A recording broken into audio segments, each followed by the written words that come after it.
एक बार की बात है, एक मूर्ति बनाने वाला आदमी जिसने अभी अभी मूर्ति बनाना सीखा था, वो अकेले एक जंगल से जा रहा था। जंगल में उसे एक बड़ा सा पत्थर दिखता है। वो आदमी उस पत्थर को देखकर ये सोचता है कि क्यों ना मैं इस पत्थर से भगवान की एक खूबसूरत मूर्ति बना लूं। उस आदमी ने अभी अभी मूर्ति बनाना सीखा था, तो वो बहुत ही उत्सुक था मूर्ति बनाने के लिए। इसीलिए उसे जो भी अच्छा सा और बड़ा सा पत्थर दिखता, वो उसे मूर्ति बनाने के बारे में सोचता। उस आदमी ने अपने बैग से छेनी हथौड़ी निकाली और उस पत्थर के पास मूर्ति बनाने के लिए बैठ गया। उसने जैसे ही उस पत्थर पर छेनी हथौड़ी से वार किया तो उस पत्थर से आवाज आई कि मुझे दर्द हो रहा है। वो आदमी ये आवाज सुनकर हैरान हो गया। उसने फिर से छेनी हथौड़ी से उस पत्थर पर वार किया तो फिर से उस पत्थर से आवाज आई कि मुझे दर्द हो रहा है। वो आदमी अपना सामान उठाकर वहां से चला गया और उस पत्थर को वहीं छोड़ दिया। थोड़ा आगे जाने के बाद उसे एक और बड़ा सा पत्थर दिखा। उसने फिर से उस पत्थर को मूर्ति बनाने का सोचा और अपना सामान निकालकर उस पत्थर पर वार करने लगा। उस पत्थर को भी दर्द हो रहा था, लेकिन वो पत्थर चुप रहा और दर्द को सहता रहा। थोड़ी देर के बाद उस मूर्ति बनाने वाले ने उस पत्थर से एक खूबसूरत मूर्ति बना दी। मूर्ति बनाने के बाद वो उसे वहीं छोड़कर आगे चला गया।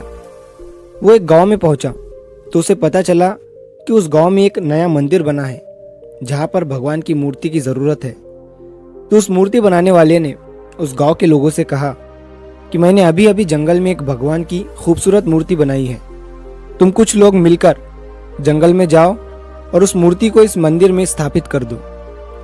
उस गांव के लोगों ने जंगल में जाकर मूर्ति लाई और उसे मंदिर में स्थापित कर दिया।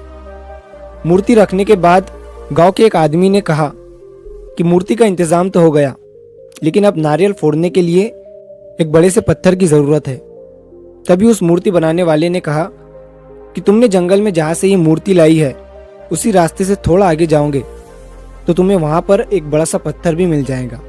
गांव के लोगों ने उस पत्थर को भी लाकर मंदिर में नारियल फोड़ने के लिए रख दिया। एक दिन रात के समय मूर्ति और पत्थर आपस में बात कर रहे थे। पत्थर ने मूर्ति से कहा कि तू कितना खुश है, तेरी लोग पूजा करते हैं, तुझे सजाते हैं, मानते हैं और मुझ पर नारियल फोड़ते हैं। मुझे नारियल की वजह से दर्द होता है। तभी मूर्ति उस पत्थर से बोली, अगर उस दिन तू उस मूर्ति बनाने वाले का वार सहन कर लेता तो आज मेरी जगह तू होता और तेरी जगह मैं। लेकिन तूने वो वार सहन नहीं किया, इसलिए आज तुझ पर लोग नारियल फोड़ते हैं और मेरी पूजा करते हैं। दोस्तों, किसी ने क्या खूब कहा है कि जिंदगी जीना आसान नहीं होता, बिना संघर्ष के कोई महान नहीं होता। जब तक न पड़े हथौड़ी की चोट तो पत्थर भी भगवान नहीं होता। इसीलिए जब भी आपको लगे कि आपकी जिंदगी में बहुत ज्यादा दर्द है, तकलीफ है, परेशानी है, तो समझ जाइए कि इन्हीं दर्द और तकलीफ से आप में बदलाव होगा और इसके बाद आपके लिए एक बड़ा सा मीठा वाला फल इंतजार कर रहा है।